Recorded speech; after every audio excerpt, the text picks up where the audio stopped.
What's up, gamers? This is Brady5544, and with me today is RageElf, and we're going to be playing Lord of the Rings, War in the North, the highly controversial game amongst Middle-earth fans, myself included, who kind of take some issue with them adding their own little stories in Middle-earth, and There's nothing wrong with that, though. I mean, yes, there is! It's Tolkien's world! Okay.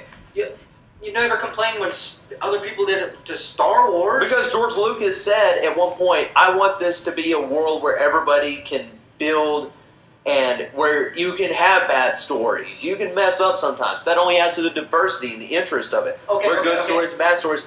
But with Lord of the Rings, it was very much Tolkien's baby, and Middle-earth was always associated with quality.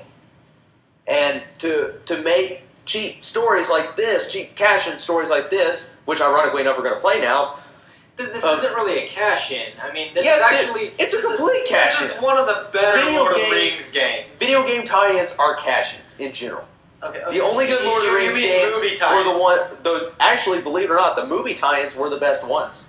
The direct ones, those are fantastic. We'll just have to... They followed the story directly and didn't deter from it, and just let the story, the main characters, be their guide for the storyline of the game. And you just got to play out the action sequences. It didn't get in the way of the actual what was going on in the story. It was fantastic. Why not just go with that again? Or just have like a game that not only does like each movie individually, but goes to the entire series altogether. It's the same kind of beat-em-up style that we had. They do. It's called Lego Lord of the Rings. Yeah, the Lego part. Yeah. All right.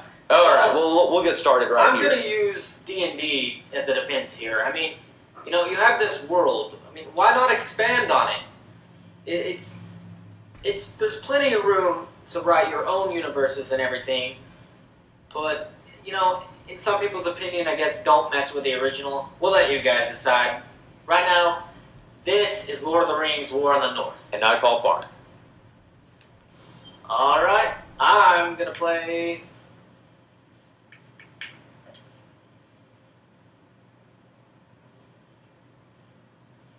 I'm going to play Aradan. Aradan. If that's how you say his name. Aradan. Aradan and Farid. Alright. Let us go. Yes, launch the game. Alright. The game will be launched. Let's kill some orcs. And so Tolkien's dignity. Shut up.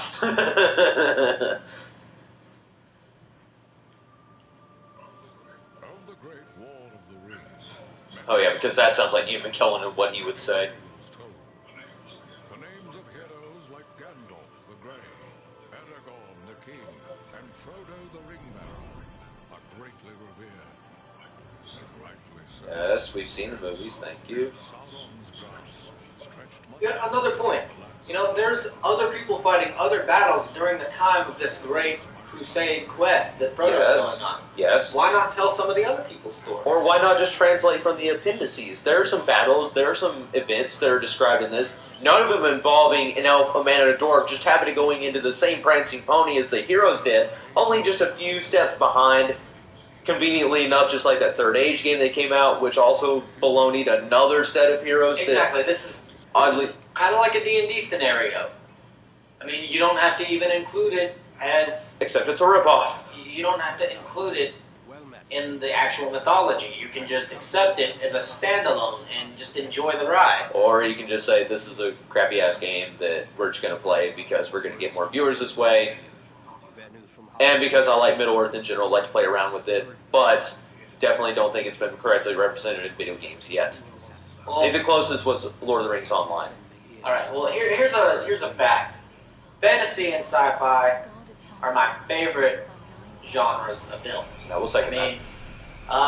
Horror is kind of up there, but no. Fantasy and sci-fi takes it. I mean, you have Star Wars, Lord of the Rings, two of my favorite movie series ever. And then now we have the Hobbit movies, of course, coming out. Which only adds, it adds a whole new perspective to it. It's awesome. Alright. And by the way, gamers, I do love the Hobbit movies. I'm not like one of those who say that it was like the Star Wars prequels of the Lord of the Rings series. I actually will stand by both their decision to make 3 films and to make many of the decisions in The Hobbit. I thought they're fantastic movies. I can't wait till the 3rd one. So you can, post all your rage and disagreements down in the comments section. He didn't like the part where that dwarf went in the barrel and knocked a couple of orcs out. That was terrible. When Beaufort does his little... That was a bit cheesy odd, to me too. Yeah, but and overly CGI, I think. You gotta expect it because The Hobbit is a more lighthearted story. I mean, you have the original Lord of the Rings trilogy, Fellowship, The Two Towers, Return of the King. Those are dark. Yeah. Because the world is at its end. Whereas in The Hobbit, it's the book even was written more as a children's adventure. Yeah. But at the same time, you can still get the lighthearted tone just by the way the characters talk, by how the journey doesn't really, the entire fate of the journey does not determine the fate of the entire world. It's like it's just a lighthearted adventure story. You can keep it at that. You can make it upbeat. You can make it happy with some dark moments along the way, and then let the Lord of the Rings movies darken up. You don't have to have over-the-top corniness like that added in, which wasn't in the book, to make the scenes more appealing or more lighthearted. The Hobbit is inherently lighthearted, and I'm okay with them if they had just kept that one scene out. Mostly, I would have liked the movie. Maybe added a little more Mirkwood, a little more Beorn, but otherwise, they're great films. So, anyway, do we want to actually talk about this game? This part. Oh, this is right before the Fellowship. This is Aragorn, waiting in the prancing pony, was it? Yes, very conveniently running into an elf, a man, and a dwarf. Walked into a bar. Shut up, Barrett. Alright, I've never played this game before. Brady5544 here. And then your name is 5544, right? Yes. Alright, I got it right this time. Anyways, Brady has played this before. I never have, though. Yes. Alright, so how do you swing This your is my sword? first time. Well, you're in a little hub area, so you can't really swing your sword around. I can dodge. Yes, and already we don't know where to go, or where the exit is. Can I ride these horses? Where'd you go? I went to the horses. Where are the horses? Oh, here we go. Okay, RageElf, there you are. Smack its Hi, ass. RageElf. I'm gonna smack your ass. Okay, let's keep this. It's gonna be fun.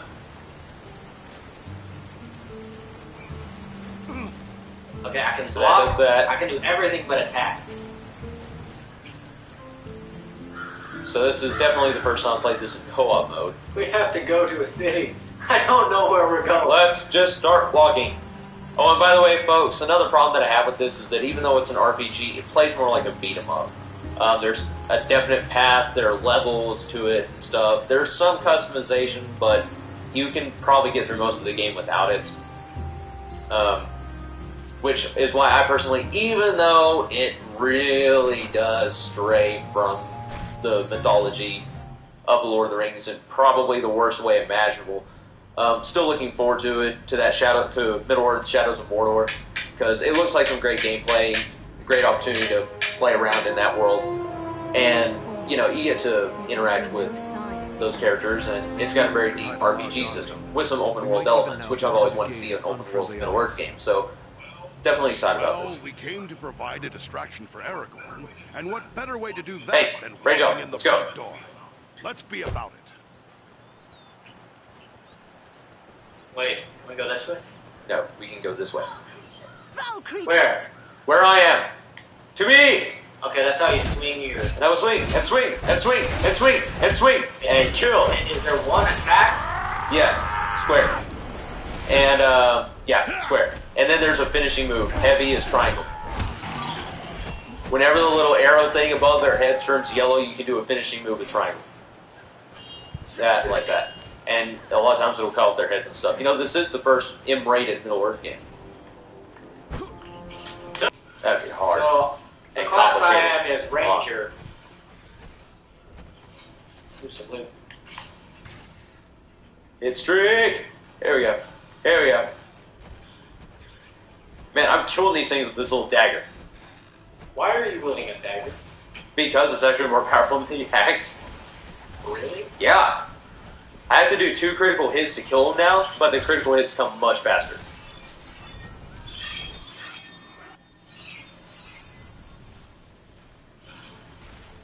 Alright,